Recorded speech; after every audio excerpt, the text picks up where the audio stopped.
I opened the safe. Empty. For $100,000. Gone. My heart didn't race. My hands didn't shake. Instead, I laughed. A deep, hollow laugh that echoed through the room like a bad joke. Because I already knew. She took it. And I knew exactly where she was. I grabbed my keys and walked out the door. Not in a rush, not in a panic, just ready to end this game once and for all. I drove through the city with a strange calm settling over me. The betrayal should have burned, should have made my blood boil. But instead, I felt something colder certainty. I had known for months that something was off. The fake smiles, the last-minute, girls' nights, the way she suddenly started dressing up just to go to the grocery store. At first, I chalked it up to boredom, maybe some midlife crisis. But then I started paying attention. The late-night phone calls that ended the moment I walked into the room. The whispered conversations. The way she changed the password on her laptop. And now, the final proof. The money was gone. She thought she had one. She thought she had pulled off the perfect escape. She was wrong. I parked outside the hotel. It wasn't a five-star resort, nothing flashy, but it was discreet. The kind of place you went when you didn't want to be found. I already knew the room number. I walked through the lobby like I belonged there, nodding at the receptionist, my hands in my pockets. The elevator ride up was silent except for the dull hum of electricity. The number 17 lit up. I stepped out and moved down the hallway, past overpriced art and dimly lit sconces, until I reached the door. Room 1708. I knocked once. No answer. I knocked again, harder this time. I heard rustling inside, hurried movements, the muffled sound of whispers. Then, finally, the lock clicked open just a crack. Her face appeared in the doorway, and in that split second, I saw everything. The shock, the panic, the guilt. And behind her? A half-dressed man, frozen like a deer in headlights. I smiled. Not because I was happy, because I had been waiting for this moment. Surprised to see me, Emily? I asked, keeping my voice calm. She hesitated, her lips parting slightly as if searching for the right lie to spin. But there were no lies that could save her now. She glanced behind her, probably hoping to stall, to think of some excuse, but I wasn't in the mood for games. I pushed the door open with one firm shove, and she stumbled back. The guy, mid-30s, gym body, dumb expression, was still standing there shirtless, clutching a pair of pants like he didn't know whether to run or beg for his life. Who the hell is this? I asked, nodding toward him, even though I already knew. Emily crossed her arms, trying to regain control. It's not what it looks like. I laughed. A real, deep laugh that probably made me sound unhinged. Not what it looks like. Really? You're standing in a hotel room with some half-naked clown, and you want to tell me it's not what it looks like? She scowled, shifting her weight onto one hip. I don't have to explain myself to you. I nodded slowly, pretending to think. That's true. But maybe you should explain what happened to the $400,000 you stole from me. That hit her like a punch to the gut. Her confident act cracked, just for a second. Her eyes darted away toward her purse. I was faster. I reached it before she could, grabbed it, and dumped the contents onto the bed. A couple of credit cards, lipstick, car keys, and a hotel room key with someone else's name on it. Whose name is this, Emily? I asked, holding up the key card. She snatched it from my hand. None of your damn business. The guy, who had been silent up until now, finally spoke. Dude, I don't want any trouble. I cut him off. Too late for that, buddy. I stepped closer, making him shrink back. You knew she was married? His mouth opened, but no words came out. Guilty. I shook my head, turning back to Emily. I trusted you. I gave you everything. And you repay me by running off with some guy and my money? She rolled her eyes. You're so dramatic. It's not like you needed it. That was it. That was the moment I realized she never loved me. Not really. Not the way a wife should love her husband. I was a bank account to her, a safety net. I took a deep breath, then did the only thing left to do. I walked out, but not before making sure she would regret this for the rest of her miserable life. As I stepped out of the hotel room, I felt the weight of betrayal settle in, but it wasn't sadness, it was clarity. She had never been my wife in the way that mattered. She had played a role, worn a mask, and now that it had slipped, all that was left was a greedy, lying thief. But she had underestimated me. I reached into my pocket and pulled out my phone. A few taps later, I was in my banking app. One final transfer. A smirk tugged at my lips as I watched the numbers drop to zero. The money she thought she had stolen? It was never hers to take. I had moved the entire $400,000 into a private account before I even opened the safe. The one she had emptied? It was a trap, a test to see if she would do exactly what I suspected. And she failed. I leaned against the wall, letting out a slow breath. A text came through from my lawyer, confirming that everything was in place. Divorce papers, a full asset freeze, and even a fraud investigation that would ensure she walked away with nothing. The door behind me burst open, and Emily stormed into the hallway, barefoot, wild-eyed. "You son of a..." I held up my phone. "Looking for this?" I tilted the screen toward her, showing her the empty account balance. "Oops."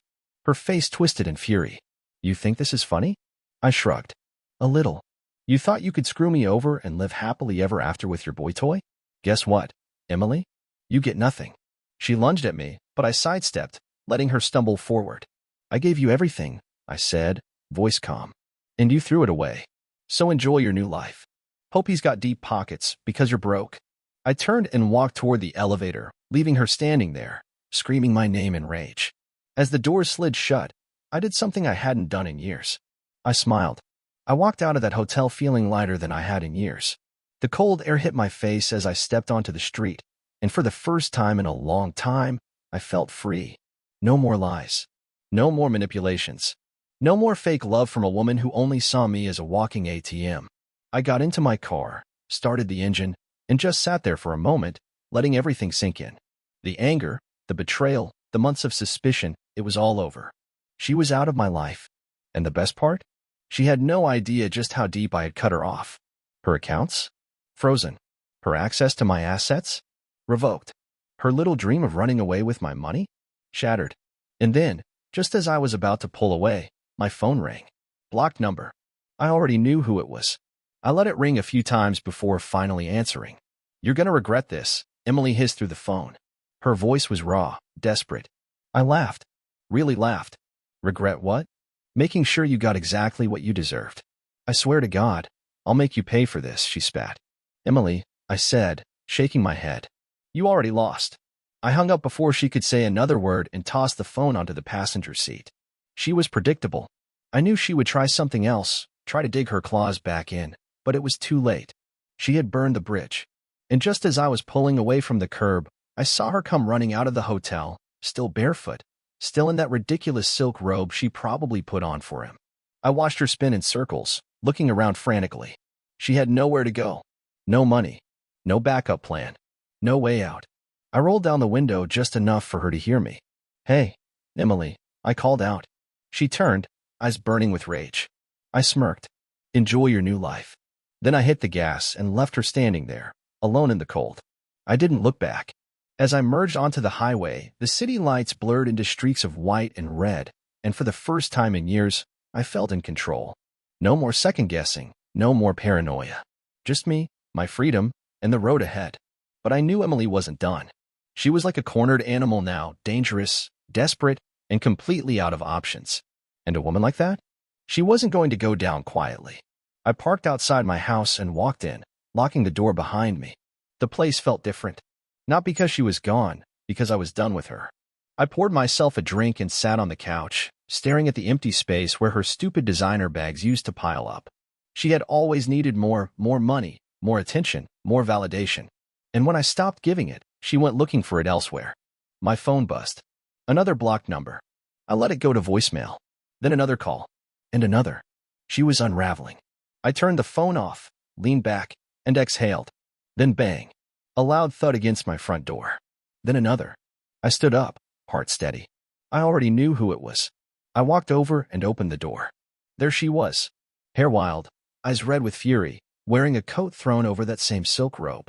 And behind her, a taxi idling with the driver watching nervously. She tried to push past me, but I stepped in her way. "Let me in," she snapped. I took a slow sip from my glass. Why would I do that? Her hands clenched into fists. "We need to talk." I leaned against the doorframe, completely calm. "Talk? Like how you talked in that hotel room." Her nostrils flared. "You're making a mistake." I laughed. "You stole from me, lied to me, cheated on me, and you think I'm making the mistake?" She crossed her arms. "You're not perfect either." I tilted my head. "Oh? Tell me, Emily, what exactly did I do?" She faltered for just a second. Just long enough for me to see it, the panic. She had nothing. "You're an asshole," she spat. "That's what you did." I nodded slowly, setting my drink down on the side table. Then, in one smooth motion, I shut the door in her face.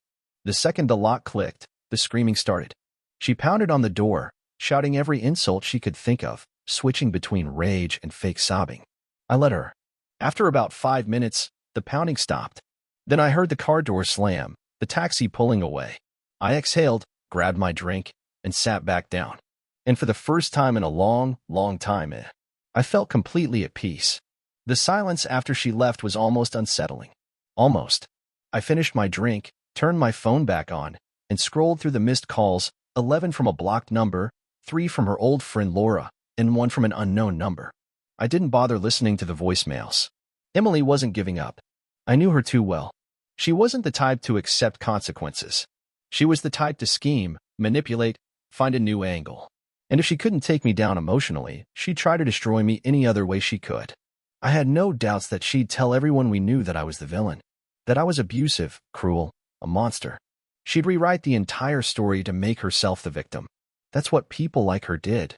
They never lost, they only played the game harder. And that's why I had already been 3 steps ahead. The legal team was in place. The fraud charges were ready to go. The proof of her affair? Screenshots, hotel receipts, video footage from the security cameras in the hallway. She wanted to play dirty? Fine. I had the final move.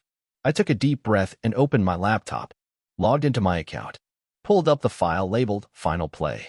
Inside, every piece of dirt I had on her. Every lie. Every stolen dollar. Every text she thought she deleted. She thought she could walk away from this and still land on her feet. She had no idea she was already falling. I clicked send. The file went straight to my lawyer with a simple message, time to bury her. I leaned back, stretching my arms behind my head, feeling something I hadn't felt in years. Relief. Let her scream. Let her call everyone she knew. Let her try to play the victim. She could lie all she wanted. Because by the time she realized what I had done, she'd already be drowning. The next morning, the storm hit. I woke up to my phone vibrating nonstop. Texts, missed calls, voicemails. Emily was in full meltdown mode. I ignored them and scrolled through my emails instead. One from my lawyer. Everything is in motion. You'll be hearing from her soon. Perfect. I took my time getting out of bed, stretching, enjoying the feeling of knowing that, for the first time in years, I didn't owe anyone an explanation. By the time I made breakfast, my phone rang again. Emily. I let it go to voicemail. Then another call. Laura. This one I picked up. Morning, Laura. I took a sip of coffee. What does Emily want? She's losing it, Laura whispered. She called me crying at 4 in the morning, saying you ruined her life. I smirked. That's so? She says you froze her accounts, got lawyers involved, and she hesitated. And she's saying you were abusive. I exhaled slowly. There it was. The last, desperate move of a woman with no options left.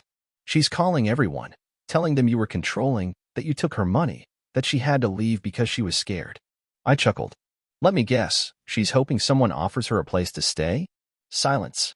Yeah, Laura admitted. She asked me. I leaned against the counter, shaking my head. Classic. She never had a plan, I muttered. She thought she'd take my money, run off with that idiot from the hotel, and live happily ever after. Now she's realizing she's broke, homeless, and no one's buying her sob story. Laura sighed. Look, I don't want to get involved, but she's talking about going to the police. I laughed. A full, genuine laugh. Of course she was. For what? I asked. For taking back the money she tried to steal? For divorcing her after she cheated? I don't know, Laura admitted. But she's desperate. And desperate people do crazy things. I let that sink in. Laura was right. Emily wasn't just angry, she was scared. And that made her unpredictable. But it didn't matter. Because she had nothing. No money. No leverage. No proof of any of the lies she was about to start spreading. I'd already won. So I smiled, finished my coffee, and said the only thing left to say. Let her try. An hour later, the first explosion hit. A knock at the door. Not a soft one. A hard, impatient, authoritative knock. I already knew who it was before I even looked through the peephole. 2 cops. I sighed, took one last sip of my coffee, and opened the door. Morning, gentlemen, I said, leaning against the frame like I had all the time in the world. What can I do for you? The older one, a stocky guy with a mustache that looked like it had been around since the 90s, cleared his throat. Sir, We need to ask you a few questions regarding a domestic dispute reported by your wife. There it was. Emily's last, desperate card. I kept my expression neutral. Domestic dispute? The younger cop, a tall guy who looked fresh out of the academy, gave me that fake sympathetic look. Your wife alleges that you were physically and financially abusive. She says you took all of her money, locked her out of the house, and left her stranded. I almost laughed. Almost. Instead, I folded my arms. Tell me, officers, do you have a report of any physical injuries? They exchanged a look. They didn't. I continued. Or maybe some financial records that show I took her money. More silence. I let it hang there for a second before shaking my head. Look, I'll make this easy for you. My lawyer already has the divorce case in motion, along with proof that my wife not only stole from me but was also cheating on me. The older cop adjusted his belt. That's between you and your lawyer, sir. Right now, we just need to confirm your whereabouts last night. I smirked. I was right here. You can check my security cameras if you'd like. I have full recordings of her banging on my door like a lunatic at 2 in the morning. That made them pause. The younger one frowned. You have security cameras? I pointed up at the small but very obvious camera above my front door. And inside, too. Everything is backed up. If you need footage, I'll gladly hand it over. They knew they had nothing. Emily thought she could play the victim, but she forgot one thing. I was smarter than her. After a few more questions, they left. No arrest. No charges. Nothing. 10 minutes later, I sent my lawyer a simple text. It's time to bury her. Because Emily didn't just lose. She burned herself to the ground. I leaned back on my couch, stretching my legs out, feeling the kind of peace that only comes when you watch your enemy self-destruct. Emily thought she could destroy me. Instead, she destroyed herself. My lawyer called an hour later. She's spiraling, he said, his voice laced with amusement. Her so-called police report isn't going anywhere, and now she's scrambling to find someone to back up her story. I smirked. Let me guess, no one is buying it. Not a single person, he confirmed. Her friends are ghosting her. And the guy from the hotel? He bailed the moment he found out she had no money. I laughed. Of course he did. This was the part she never saw coming. She thought she was untouchable. Thought she could cry, lie, manipulate her way back into control. But the problem with people like her? They never think ahead. Now she had nothing. No money. No house. No backup plan. Just a ruined reputation and a pile of bad decisions. My lawyer sighed. She's going to try something else. Women like her always do. I smiled, swirling the whiskey in my glass. Let her. I already knew what was coming next, the pity tour. She'd show up at someone's door, crying about how cruel I was, how unfair it all was. Maybe some naive idiot would let her crash for a few nights. But it wouldn't last. Because the second they saw what she really was, they'd throw her out just like I did. And the best part? I didn't even have to lift a finger. She did it all to herself. By the time the sun went down, I was sitting on my balcony, enjoying a quiet night, completely free. Emily was out there somewhere, probably still trying to figure out how everything went so wrong. And me? I was finally done with her. 3 days passed. 3 days of absolute silence. No calls. No texts. No cops at my door. Emily had vanished. I wasn't stupid. I knew she was still out there, licking her wounds, trying to figure out how to crawl her way back into someone else's life. But she wasn't my problem anymore. Then, on the 4th day, my lawyer called. She finally cracked, he said, sounding amused. Oh. I leaned back in my chair, already knowing this was going to be good. She tried filing a civil lawsuit against you.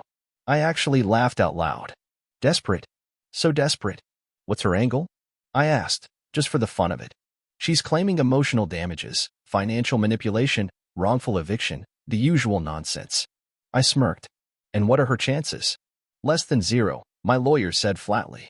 She has no proof, no assets, and no credibility left. The judge will throw it out the second we show up with the fraud charges and security footage. Perfect, I said, sipping my coffee. So what happens next? Well, my lawyer said she's officially homeless. She tried staying with a few friends, but they kicked her out once they realized she wasn't some poor victim, just a lying, cheating gold digger. I grinned. Exactly as I predicted. And the guy from the hotel? I asked. Gone, he confirmed. Probably the second he realized she had nothing to offer him. I sighed dramatically. Per Emily. Who could have seen this coming?